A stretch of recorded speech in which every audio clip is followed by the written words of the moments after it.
Hello and welcome to the Tracie Austin Show, where we bring you the truth about the paranormal, the supernatural, and the highly strange.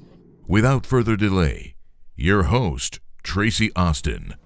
Hey everyone, thank you for joining us on today's show. We are back with episode 2 of these very strange bodies that were discovered in Peru.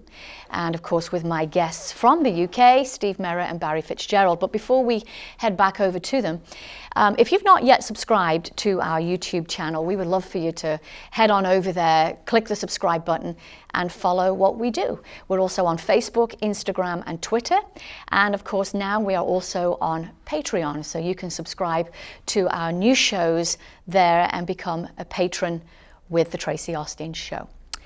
So we are heading back over to talk with Steve and Barry on these mysterious bodies of Peru. Welcome back to the show, guys. It's great to see you. Thank you for having us back. No problem. We're continuing with this whole show of the discovery of these bodies. When we last came out of the first show, we talked about the DNA testing. What's the DNA testing revealed so far, Steve? Well, I mean, there are different types of DNA testing that's been involved. Everybody seems to have had a stab at this, but we only got clarification once we started our own, to be honest. So how that basically came about was during the first time we were there, we weren't allowed to take any DNA whatsoever. And we came back with a huge amount of information. We'd done a physical examinations, photography, video, and we presented them to our professors at the universities. And they pondered over the x-rays and the scans to such a degree that they warranted us to go back to Peru to get proper DNA testing carried out and samples taken in an appropriate order. Now, this had to be done in a very special way because we're dealing with ancient DNA here, and there has to be a chain of custody. And to be honest with you, I've looked through all these different reports. I mean, if you've got all these reports, they're all flying up all over the place over the internet from individuals that have had taken out their little methods of DNA. We've got conflicting reports, inconsistencies. We've got people who are reporting on DNA when they're clearly not qualified to do so. We've got information which is put forward where it's not actually stipulating where the source material was. Nobody seems to have conducted a chain of custody. Even Gaia, when they first went out there, I was absolutely mortified to see the video that Gaia put out, first one, which shows Mera on nothing but, of all things, on the top of a roof in the middle of Cusco, Peru, and being surrounded by people which aren't appropriately dressed and conducting some form of examination under the heat of the sun. This is a real body. It's supposed to have been taken from Nazca. You take a body from Nazca, bring it to Cusco. The humidity in Cusco is significantly different than it is in Nazca. That body's going to deteriorate very, very quickly. Right. And this is what we're seeing. This is exactly what we're seeing. Right. Weren't there 5 independent laboratories that were looking at the DNA of these things? There was, yes. But as Steve points out, we do have conflicts with what was coming back. One of the reports at the beginning stipulates that Mera, for instance, was female, and then by the end of the report, it states that she's male. So there were grave conflicts there that we certainly were not happy about, and in fact there were also reports of tests that were being carried out, and they're not going to know for over a year and things like that. And this seemed ludicrous. So Mera is actually now a male? No. What seemed to be happening is that they've made mistakes within this, because the DNA structuring at the beginning indicated clearly, and this is also something backed up by our own scientists, that it clearly shows that she is female. Okay. But yet at the end of the report they call it male. Now whether that was just a simple mistake in clerical error, well then got to question then the rest of Right. the reports coming in. Where else are there going to be clerical errors? Right. There was a lot of questions being raised over this. You know, I know recently there were a lot of things that were announced at a press conference in Barcelona, but yet there were no papers to show where this discrepancy was. Well, it's okay for us to stand up in front of an audience and say, well, we've got 50% DNA of something else. Well, what is that something else? Is that a monkey? Is that a cat? Is that a dog? We're being left on the edge of a precipice, being tantalized by a carrot on a rope, and it needs to stop. We just need to find out what this is. Right. Well, thank you for clarifying that, Barry. I want to let's take a look at the clip of the documentary from Steve and Barry, where Steve is actually examining the hands of these beings, and obviously Barry filming it. With our high altitude trip over, we were escorted into a building we'd never seen before, and into a room where men waited in surgical dress. Within moments of our arrival, we too had to dress in the same surgical gowns and masks, and body after body was presented to us to film and document.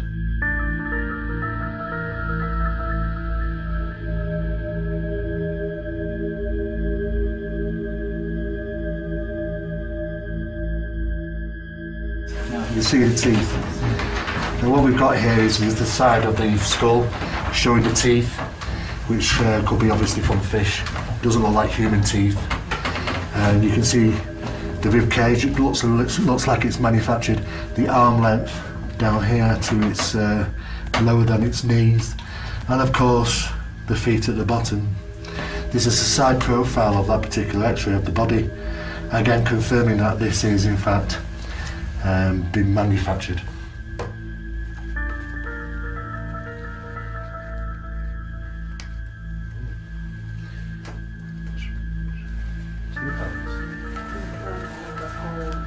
Yeah, they have like a gold implant. So what we're dealing with here, is three hands, and what we've been told is that they seem to have some type of implant on top of them, and as we can see, we'll get some close-ups, but as we can see there is a design. It looks like it's gold in coloration, some type of pattern right across the bridge of the hand, and the same for this one. Looks like these two seem to have that marking and this one doesn't. But as you can tell from these, they're very similar, three fingers, and of course we're dealing with, again, a number of extra bones. We're dealing with 1, 2, 3, 4, 5. But they do look to have six with it. Six is the tip.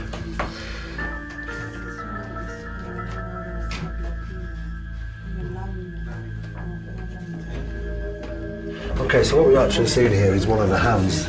This is representing this metal plate, implant, whatever you want to call it.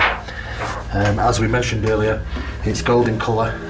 It has some type of pattern to it, and it does feature on two of the hands. It's definitely visible throughout the X-ray.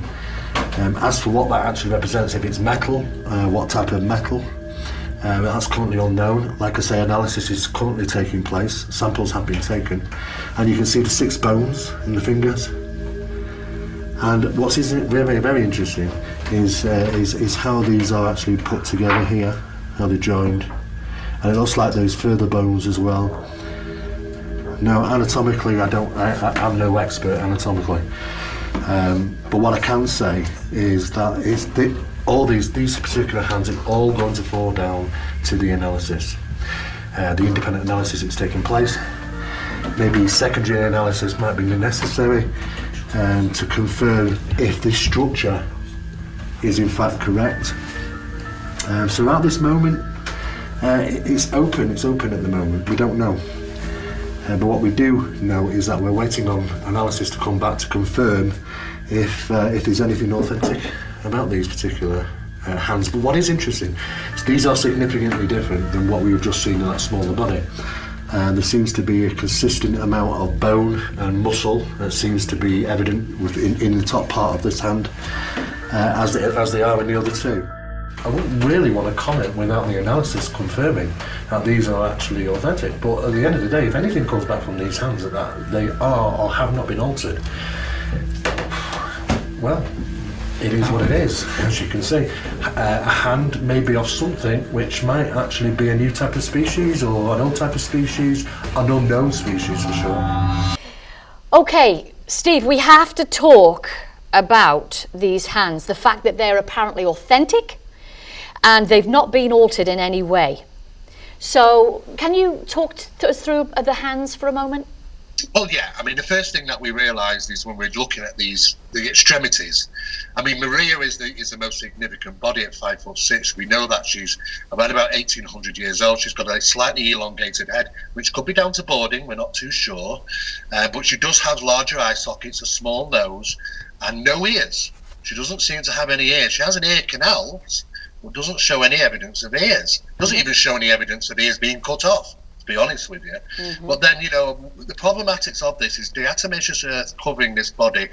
There is a possibility it could hide a multitude of sins, but at the same time, it is also classed as a preservative. It's kept the body in the way it is. But for us, the extremities are the most important thing.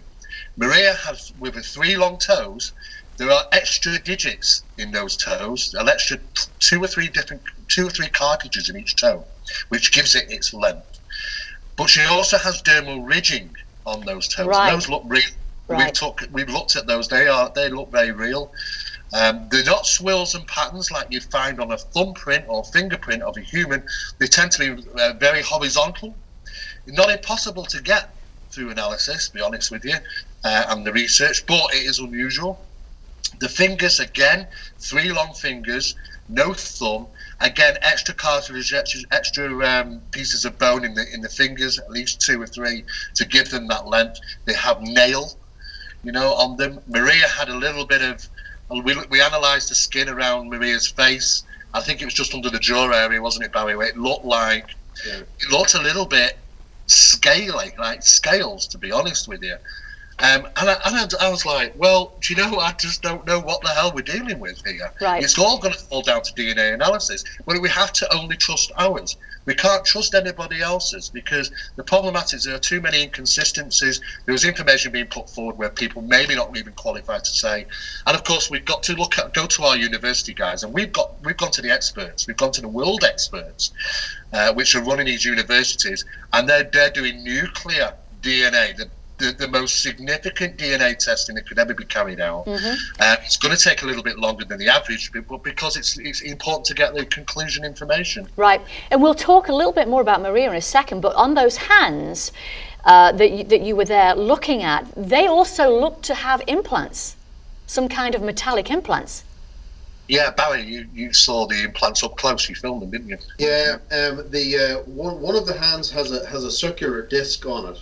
And it does have a type of pattern. Now, we weren't quite sure, was this disc copper or was it gold? No, it looked gold. And, never mind even how it stayed on the skin itself. Its pattern again would reflect back to this scales that we were seeing on the side of Maria's face. Steve also pointed out that along with Maria's, the dermal ridging on the toes, not matching the ape communities, the monkeys and humans. These dermal ridges go along. They're horizontal, which also is a reflection on reptilian aspects and dermal ridging. So these things were leading us in this particular direction. Now the hands themselves also have fingernails. They had the extra digits as Steve had said, and also these particular implants, these metal attachments. And we also seen these metal attachments also on the bodies, the 26-inch bodies. One of them, which was in the chest, wasn't it? Across the chest. Yes. And there was also some type of metal implants within one of the hips. And it was very, very hard to tell. Some of the metal sampling has also went for analysis as well. Right. So what do you think, guys? Are we looking at a new species here of human, early human, or is it something from somewhere else? This is if the information comes back from our testing, from our professionals, and it comes back that they cannot identify the source DNA. In other words, if it comes back as human, then we have to look at the anatomics of this body. Is there anything anatomically altered? But then if we get people come forward, the professionals, and say, look, this is not a body that is a cut up job and a put together job. It is complete. The 3 fingers and the 3 toes belong to this body.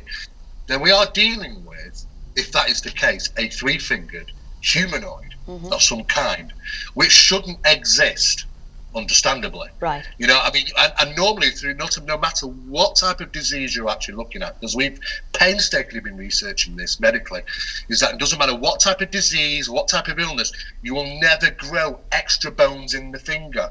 You might lose a finger through deformities and stuff, but you talk about a finger that's got extra length to it through other cartilages. That shouldn't happen. Right, 6 digits, right, to those fingers. 6 digits to the fingers. Right. Okay. Let's take a look at the skulls here of these beings. Again, I just want to show a clip from Steve and Barry's documentary of the skulls here. Take a look at this.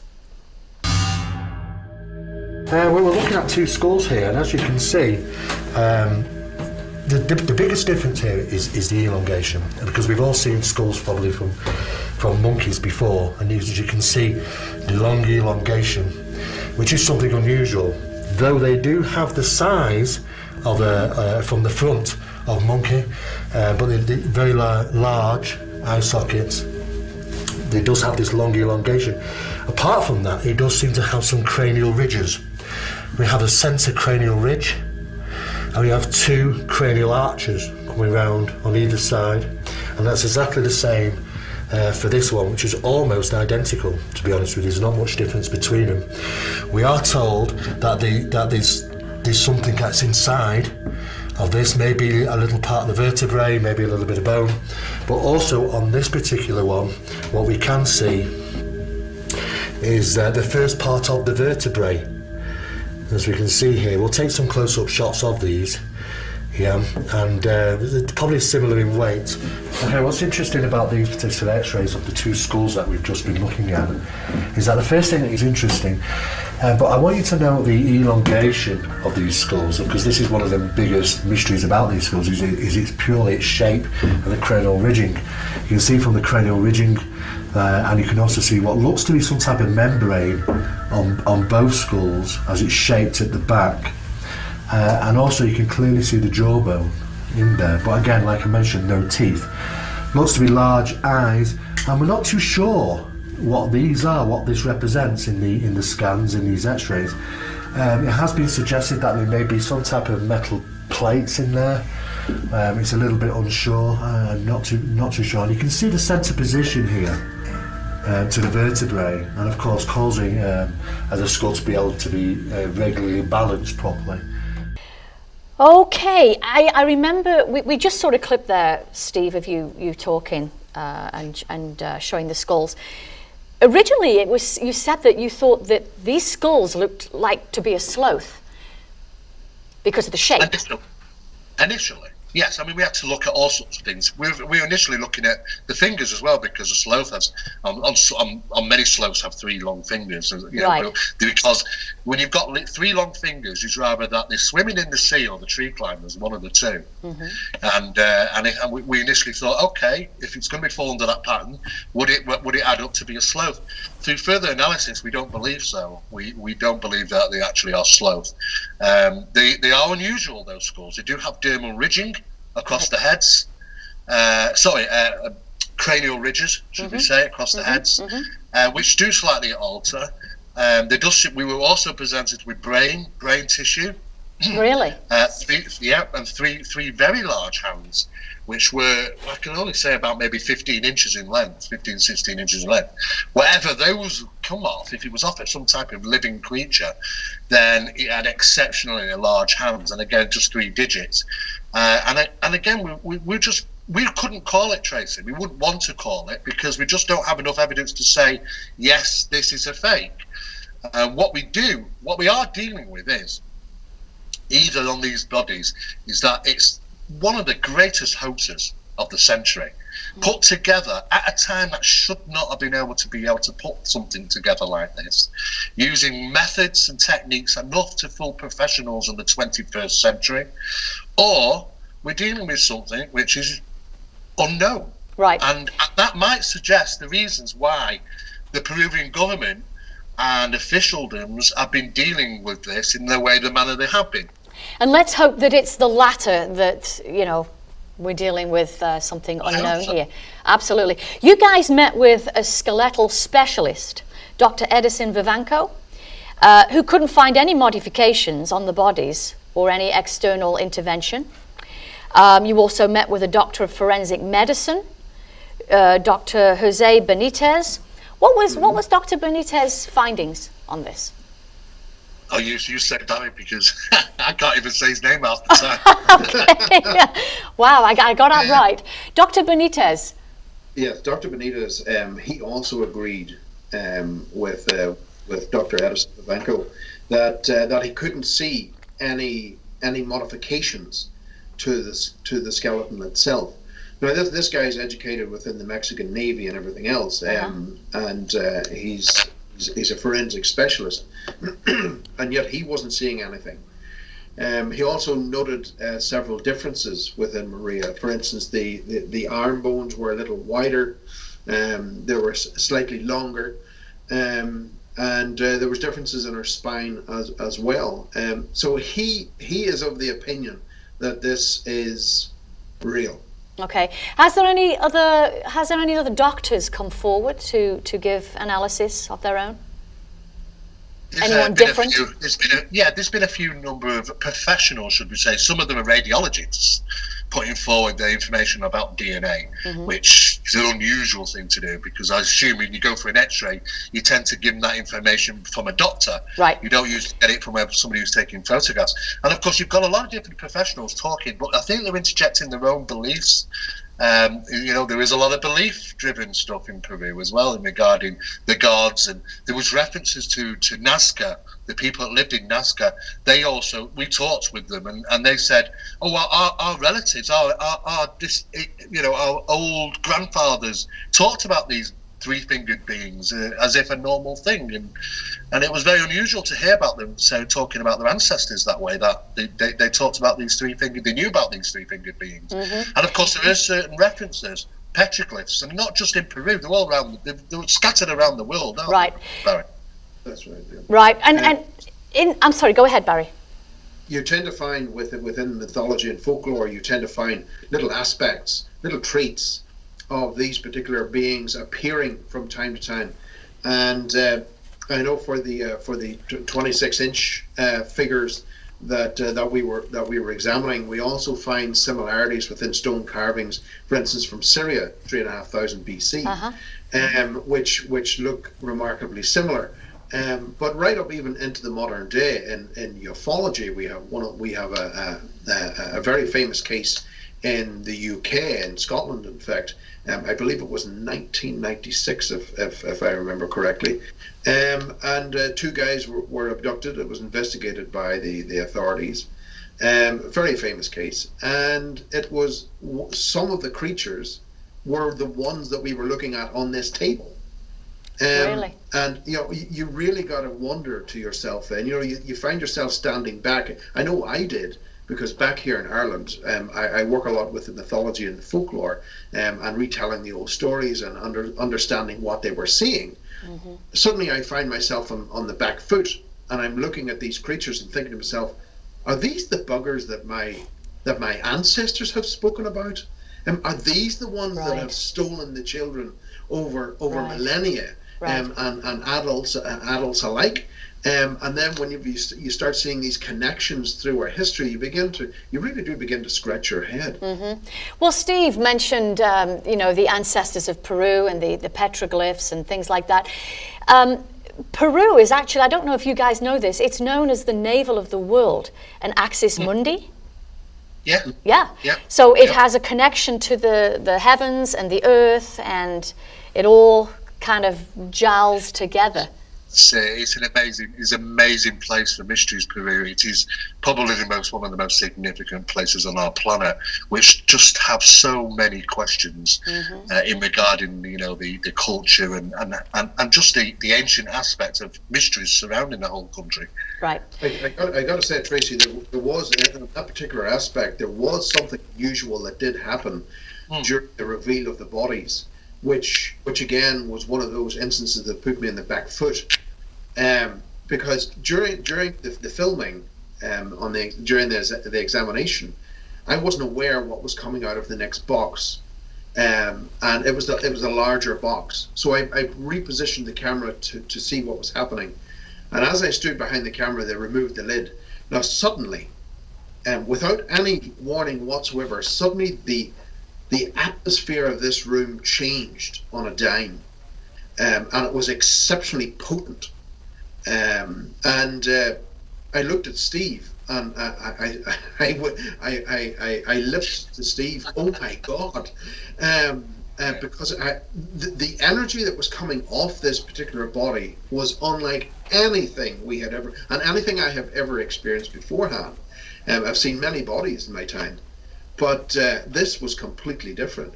And as Steve saw, the tears started to run down my face. I couldn't stop it. The response that this was creating was completely out of character for me. Okay. And then they lifted Maria onto the Barry, table. we're going to go to a quick break. We'll come back and talk about what was in that box in just a moment. We're just going to go to a quick break here. The Tracie Austin Show would like to thank our sponsor, Zohar Stargate TV. And for more information about our sponsor, please visit zoharstargate.com. Okay, Barry, before the break, you were explaining this box that was brought out. You lifted the lid, the whole atmosphere changed. This would have been the body of Maria that was being brought out. Of course, we didn't know what was being brought out until it happened. But I was also conscious of, I looked across at Barry when this lid was lifted off, and I saw it go blood red. I saw the tears running down his eyes, and he looked over at me and he just said, "Oh my God." And I thought it was the altitude sickness had taken him, and I thought, "Oh my God, I'm going to lose my cameraman here," because he was only in there. Right. And I really didn't know that what he was experiencing until later on in the evening. But it buckled you up a little bit, didn't it? It certainly did, because the only way that I can try and get the viewers to understand, it was as if I was in the presence of something exceptionally spiritual. This was something that was worshipped. Now, I am not saying, by no means am I saying, are the fingers real or are the toes real? What I am saying is the main trunk of that body was worshipped. The main being, right. Was worship. Right. And if I was placed in a room, if that was alive and I was placed in a room with that, I would have been reduced to my knees. It would have Like a deity. Like a deity. Like a yes. deity. Yeah. The story doesn't end there, does it? Because the discoverers apparently said that they saw live entities fleeing down the tunnels on their arrival. What is the truth about that? Well, I mean, we don't know. I mean, we've been told this on more than one occasion by the discoverers, and that they saw some live ones which kind of scurried away through adjacent tunnels, and that the tomb opens up into a larger area where they found some unusual devices that could not be recognised. There was 2 sarcophagi. They struggled to take the lids off, so what they had to do is they had to go and get one of the car jacks, the jacks that lifts up the car, and use this to get the lid off. And one of the lids came off, and inside were up to 20 of these smaller bodies. And apparently, Maria, this fully grown body, wasn't in a sarcophagi, was apparently half buried or mostly buried. And there's a number of photographs of the tomb which have been pushed out to the media now. And of course, it's just all very, very strange and profound, and of course it's been, I think at moment in time there's about 3 or 4 small skulls. There's 3 we were shown 3 26-inch bodies. One in a sitting position was missing its head. 2 which are in fully intact. A further 3 have been discovered or brought forward to the media. And of course, we're dealing with Maria, which is the full-size body, 5 foot 6 inches in length. It's in a fetal position. And of course, another one, which looks to be a small child, which is interesting because she seems to have all the teeth. So it puts her not so much as a kiddie, a baby, but they refer to her as Wawita. And those 2, for us, are the bodies. And for us, it's about, at this moment in time, the preservation of them comes first. Right. You know, because we need to know what these things are. Wasn't there some kind of strange metal that was also found with those bodies, very similar to what was found at the Roswell crash site? And apparently some of this metal's been sold to someone in Asia for like $8,000. Is that correct? Yeah, that's correct. It was a type of alloy, a sheet alloy that when you crushed it and you set it on the table, it folded back out again. Very, very, very not identical to Roswell. But you're right. This was something that Steve and I found out very quickly in Peru, that the black market that is operating there has great value on these particular bodies. Right. The small 26-inch ones are valued at just over $100,000. Maria is valued at over $1 million. $1 million, yeah. There is interest in Mera, and we know which country is showing interest. So there is a huge amount of artifacts that are leaking out across the borders of Peru and getting into private hands and vanishing forever. Right. Can you tell us what countries are interested in Mera? We're not going to give you the country just yet, but we can tell you that there are many countries that are interested in the artifacts, in particular these artifacts. Okay. They're very they will disappear. Right. What was sold there was an item that was sold only last week. Really? Yeah. What item was that? That was a piece of it was a replicated technology out of the tomb, one of the tombs. So that item was sold. And can you say how much that was sold for? I can't say at this moment. You can't say. Okay. It's a considerable amount. Right. Well, we'll hopefully have an update on all of this a little later. The Inkari Institute, when they saw Mera, they thought she was a hybrid, that she was part human, part grey alien. Are they still thinking this? I think they're pretty much running the fact is that yes, until we can prove it's not. I mean, for us, rather than come up with a decision as to what this could be and then looking for the evidence to prove it, we're doing the other thing. We're doing the opposite way now. We will say clearly it is an unusual body until we can prove what it is. The DNA analysis will come back and that will absolutely confirm exactly what we're dealing with. And if it is something unusual, the first thing with our steps, what we are going to be doing is we're going to be dealing with the Peruvian government. Because the first thing is that we've got to preserve these bodies because that's the most important thing. Right, exactly.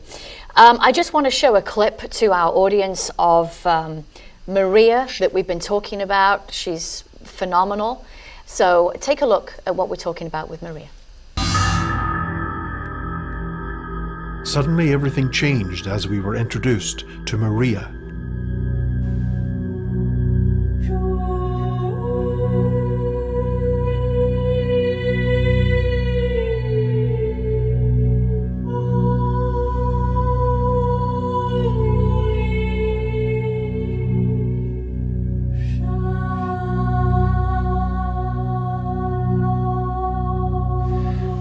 So what we're actually looking at here is something completely in a different ballpark than what we've been shown earlier. By all intents and purposes, we're looking at a body estimated to be 1,800 years old, I believe, from the analysis that's currently taking place, and in a fetal position. Bone structure, anatomy, legs look reasonably normal, arms look reasonably normal, until we come to the extremities. The extremities seem to show only 3 digits, 3 toes, no thumbs. Of course, these acting as balancers. We can see that there's also, which is very interesting, toenails, which we can see on the toes. We've also got dermal ridging, like fingerprints on the bottom of the feet, possibly also on the hands. Samples have been currently taken. Now this is a female, was initially thought to be a male, referred to as Alberto, but it is a female and now referred to as Mera. Estimated size around about 5'6". Currently there's analysis taking place, DNA analysis taking place to ascertain is she fully human or not. What we're actually looking at here, Barry, is of course the X-ray of Mera, who we've just been examining. Clearly massive differences here, massive differences. We can clearly see the ball joints, which is a very human trait, obviously, in arms and legs. We can clearly also see the vertebrae and the backbone, and this is the legs coming up in its sitting position, in its fetal position. And across here, very faintly, you can actually see the fingers, which you can see consist of 1, 2, 3, 4, possibly 4 sections, slightly different than what else we've seen here, but nevertheless though extremely long, and they do look like connected bone as well. I can't see anything here that leads me to believe it's been anatomically altered in any way. Okay, we just saw a clip of Mera there. If this turns out to be legitimate, then what we have here is the first acknowledged discovery of non-human sentient species. Absolutely. I mean, we're dealing with something that shouldn't exist. Then there is no, this is not the missing link. We've talked about the missing link, and it's been referenced in Bigfoot and all sorts of different types of cases like that. This is not a missing link. Mm-hmm. This is generously something completely different that shouldn't exist. And that just that alone is a massive, massive find. Right. And if that is the case, then the world will find out. Well, we're going to have to rewrite history, aren't we? We are. I mean, it's simply as that. I mean, we've battled our way through this. We've had to, deal with Peruvian government, the commissioning, getting people to sign petitions, thousands of doctors to say it's fake without them. I mean, how can they call it fake? Without ever seeing them.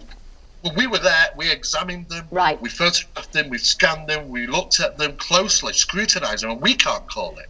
How can they call it when they've never even seen them or put their hands on? This is obviously the debate that was going on. It's also bad that the fact is that the first press announcement that took place in Lima was that there was no further DNA analysis presented, and that's a shame, really. It was kind of bringing the infantry but leaving your cannons at home, and unfortunately that kind of belly flopped for us, really. It was a bit of a downside, but the Peruvian government had been pressing people, even the hotel we were staying in, and they did a lockdown. They caused us problems, not allowing to film the press conference, putting restrictions on left, right and centre. People were being turned away, asking where the press announcement was. They were turning people away. I've seen people leave. It was ridiculous. The clampdown on this was incredible. So we were lucky enough to have those samples back with our guys at the universities, and we're only approximately about 2 weeks away from thoroughly having results. Now, we have already talked with these with our professors, and we have also been told over the last few days that there is some very interesting news. As to what that is, we can't say at this moment. So you have an update, is what you're saying? We get regular updates every couple of days as to what's happening, and we're looking at the sample analysis of the metal as well, which is a geological. It's not biological. It's a geological analysis of the metal, as well as all the biological stuff and nuclear DNA. So. The guys that we've been using, I've looked at the other DNA reports that have been out, and to be honest, they've kind of said, well, that's the very, very basic, the very rock bottom basic testing that can be done. We really need, this should really be to be done to confirm, and nobody seems to have been done that at this moment in time. So I'm glad that we've had that opportunity, because as time goes on, the opportunity of gathering further DNA samples is going to reduce drastically, very quickly, because of the degeneration. They're going to just rot away, unfortunately, these bodies, because they're not kept. They're still kept in a plastic box somewhere. Well, who has the bodies today, Steve? I hear they're in private hands. Well, the discoverers still have them, as far as I'm aware. I mean, they're holding on tight to them. And of course, I can understand that they're just not going to walk up and hand them over to any authorities, because, we're totally talking a 10-year stretch here for removing them, tomb raiding for one, removing them from another, and of course not informing authorities. You're talking 3 different crimes here. But then also a phone call could happen and just say, look, come pick up these things here. Right. NASCA have been in touch with us, the Commerce, and said they want to put a museum together. They want to make sure that these things are kept. So we're stuck in the middle trying to get the discoverers to relinquish the bodies so that they're preserved, so that further testing can happen if necessary, and stuck between the government saying, well, there's a crime being committed here. Someone really needs to pay for all that. So it's a very difficult situation. When are you guys thinking of going back out to Peru then? Well, we'll probably be looking over within the next month or two is going back out to Peru. This will probably be the final trip to ascertain the last amount of DNA evidence we can obtain, or DNA analysis we can obtain. There are a number of other things that we have to do as well. Okay. Just a matter of being thorough. But the problem is time's against us, unfortunately. And the downside is, there's so much in Peru. There's so much poverty, isn't there, Barry? And of course, everybody's out for money. Absolutely. It was something that we saw quite clearly the moment that we landed, and my previous trips there. The difference between the rich and the poor is stark, and we can understand that the people are utilizing this aspect of grave robbing to put meals on their table. Right. But we also understand the Peruvian government situation, in which they want to discredit these particular artifacts, because then they become worthless. So they're of no particular value. Trying to keep those artifacts within the country, we get that. It's just the way that they're doing it is wrong. At the moment now, those 26-inch bodies are classed as handcraft. You can put them into your suitcase and leave in the country, and there's no regulation to stop that. Right.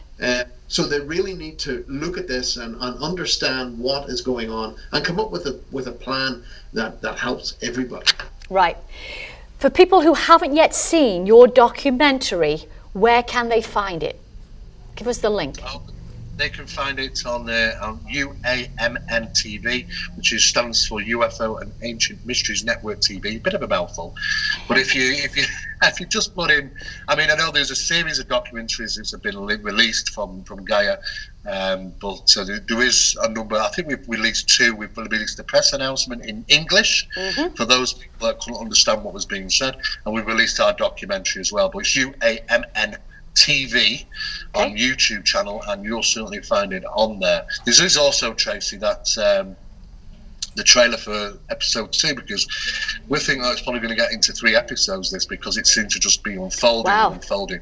And one thing I can say, just to finish up on, is that through the analysis and the research that we've been doing whilst we've been sat here waiting for results, it would seem that rabbit hole goes very, very deep. Right. Absolutely. And listen, we can't wait to hear more about this. You'll come back, won't you, and update us with what you find out? Absolutely, love to. Great, awesome. Great, thank you guys for joining us today. Barry Fitzgerald and Steve Mera. And you guys, thank you for being part of the show. Stay tuned, we've got more great information to come on these very mysterious mummies of Peru, and we will see you next time. The Tracie Austin Show would like to thank our sponsor, Zohar Stargate TV. And for more information about our sponsor, please visit zoharstargate.com.